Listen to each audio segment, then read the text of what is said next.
que a gente precisa para ter saúde? Primeiro, a gente precisa de água.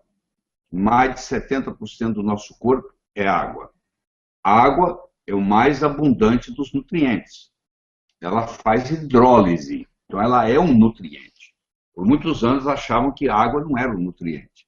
Hoje nós sabemos que ela é um nutriente. E mais de 40% das pessoas que você encontrar caminhando nas ruas, elas estão desidratadas. E quando desidrata, libera uma coisa chamada histamina. E a histamina predispõe à dor crônica. Então você que está precisando tomar analgésico para melhorar a sua dor crônica, e você acorda com dor aqui, dor ali, se você aumentar a quantidade de água que você bebe, automaticamente a dor vai desaparecer. Eu tenho um desafio para você. Passa a partir da manhã a ingerir 2 litros de água por dia. Faz isso por 10 dias. Você vai ver que todas as suas dores vão sumir. Só que você não pode ingerir a água pura, como você conhece. Você, quando você ingere água, se você ingerir só água, você acaba espoliando minerais do seu corpo. Então você tem que ingerir sal. Não é o cloreto de sódio que você tem na sua mesa. Cloreto de sódio, que é aquele sal de mesa que você conhece, branquinho, aquilo é veneno. Porque para chegar naquele branquinho, precisou de uma série de bleaching, uma série de detergentes que ficaram ali no produto e são venenosos. Então, se você ingerir cloreto de sódio, que é o seu sal de mesa, você, além de ter pressão alta, você vai ter uma série de outras consequências. No entanto, se você aprender a ingerir o sal integral, que pode ser um sal integral marinho, ou pode ser um sal integral que venha, por exemplo, do Himalaia, sal rosa do Himalaia, você vai estar ingerindo mais de 60 minerais, entre eles um mineral chamado magnésio. Nós, brasileiros, temos carência, porque você, para ter magnésio, você precisa ter água magnesiana.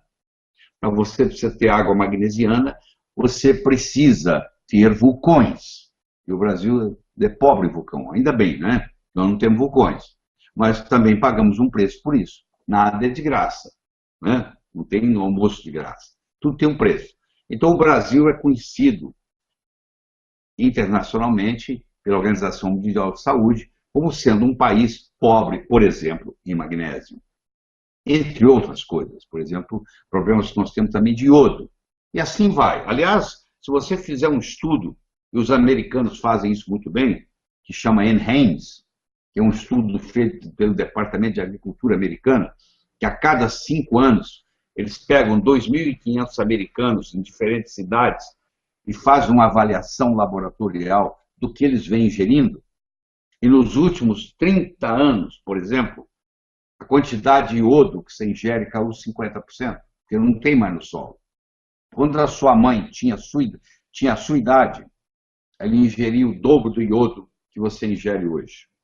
Quando a sua mãe tinha a sua idade, ela ingeria mais do que o dobro de magnésio que você ingere hoje.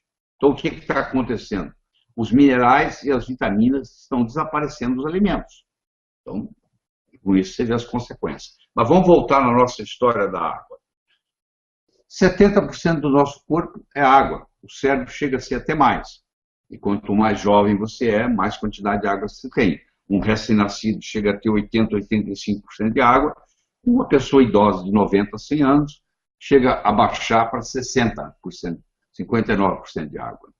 Então, se você quiser melhorar a sua saúde, a primeira coisa que você tem que fazer é ingerir mais água.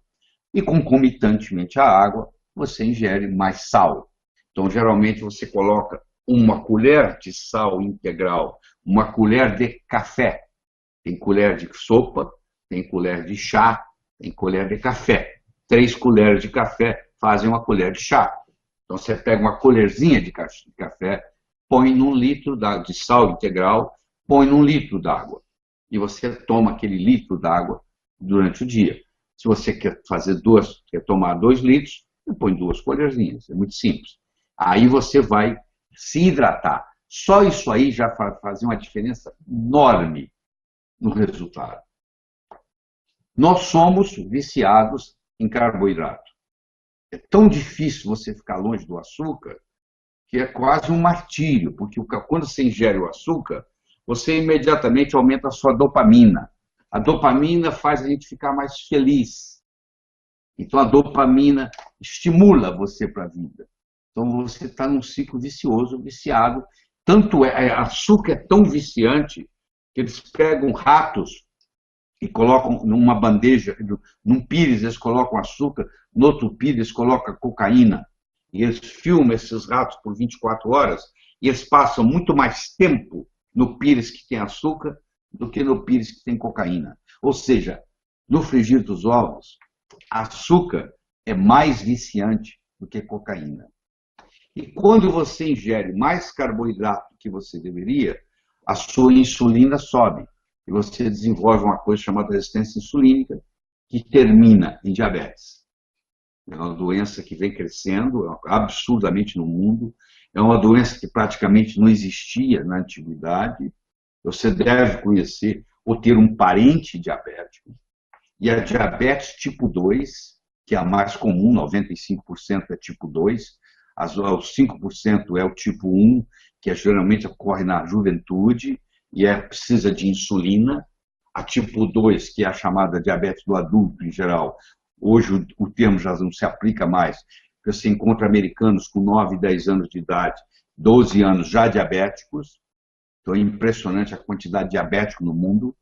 E o conceito que se tem erradamente em medicina é que diabetes é uma doença progressiva e que você não tem nada que você possa fazer, você tem que tomar remédio. E aí vem as amputações, vem cegueira, vem transplante de rim, vem transplante de fígado e etc. Mas o fato é que se você fizesse, como eles fizeram, eles pegaram um grupo de aborígenas. O que são aborígenas? São os nativos australianos, que os pais, os avós viviam na floresta. E eles, filhos desses netos, vieram para a periferia da cidade, na cidade de Sydney. Eles pegaram esses indivíduos, seriam os índios deles, que estão morando na periferia. Como tem aqui no Brasil, você vai em Campo Grande, você vai em Cuiabá, você vê índios morando na cidade. Então, os índios ali, australianos, chamados aborígenes, como eles têm uma genética para poder sobreviver à fome, eles têm um tipo de gene chamado Thrift Gene, que é o gene parcimonioso, é o gene da economia. Quando põe fartura para ele, principalmente na forma de carboidrato, eles desenvolvem diabetes. Todos eles ficam obesos e todos eles desenvolvem diabetes. Então, eles pegaram um grupo de 30 obesos diabéticos na periferia de Sydney, na Austrália, e levaram esses de volta aos seus ancestrais. Eles foram viver durante 3 semanas ininterruptas, comendo a comida que os avós deles comiam no mato, lá na floresta. E em 3 semanas, todos curaram a diabetes. Não tinham mais problema de glicemia. A glicose de todos eles normalizou. E a insulina de todos eles normalizou. Por apenas tratamento, onde tirou o carboidrato. Aí você aqui, você fala assim, eu quero comer isso, então eu vou tomar esse remédio. A ponto de você ter que ingerir insulina. Insulina é um hormônio que causa diabetes, por incrível que pareça. Eu não estou aqui para discutir esse conceito, porque o nosso tempo não permite, mas você vai ver que quanto mais insulina você tiver no sangue, mais resistência insulínica você tem, mais predisposição, mais diabetes vai pior. Isso entra num ciclo chamado vicioso. Entendeu? A outra coisa que você deveria de comer e não come é gordura, porque fizeram uma lavagem cerebral em você de que gordura faz mal. O seu avô, o seu bisavô comia carne de porco numa boa, cozinhava com banha de porco numa boa e era muito mais saudável do que você. Porque eles ingeriam gordura. Por quê? Todas as células são feitas, a membrana celular é feita de gordura. O nosso cérebro é feito de gordura. Se você tira a gordura da sua vida, você tem uma deficiência, inclusive, cognitiva. Eu acho que existe uma doença no mundo hoje, chamado deficiência lipídica, que nós, cardiologistas, assustamos as pessoas que elas não podem comer gordura, porque se elas comerem gordura, o colesterol vai subir, meus amigos. Meu amigo, você que está aí, minha amiga. Colesterol não é feito de gordura. Colesterol é feito de carboidrato. Colesterol não é uma gordura. Conversa com o seu amigo bioquímico. Colesterol é um álcool. Ele não é uma gordura. E ele não é feito de gordura.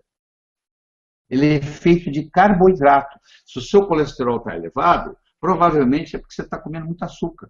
Se você diminuir a sua quantidade de açúcar, você vai diminuir o seu colesterol.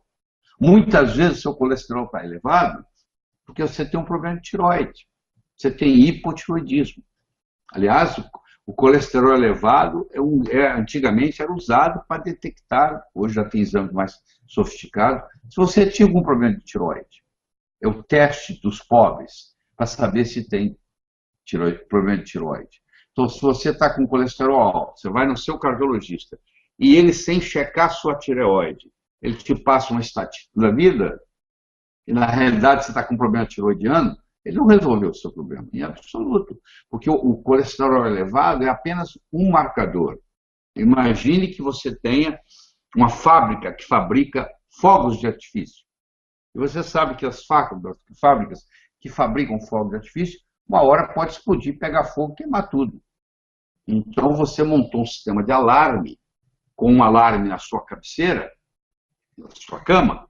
Se algum dia a sua fábrica lá pegar fogo e começar a aparecer fumaça, vai tocar uma campainha na cabeceira da sua cama e você vai tomar uma providência. Só que um dia você acorda às 3 da manhã, a campainha está tocando, você vai lá e corta o fio dela, claro, ela parou de tocar, e você volta a dormir. É mais ou menos assim. O colesterol subiu, ele é mocinho, ele não é bandido, ele está ali por uma razão, por um marcador, ele é um marcador, só que você vai lá e baixa o colesterol, você vai lá e corta o fio do alarme, ao invés de você ver o que está causando. Entendeu a diferença? E aí, erradamente, você fala assim, não, eu não posso comer gordura. Aí, como você não pode comer gordura, alimentos sem gordura é igual comer isopor, ninguém aguenta. Tem que colocar um açúcarzinho para enganar o paladar. Aí você começa a comer, ingerir mais carboidratos. E na ingestão de mais carboidratos, você desenvolve uma síndrome metabólica. Você pega a barriguinha de chope, entendeu?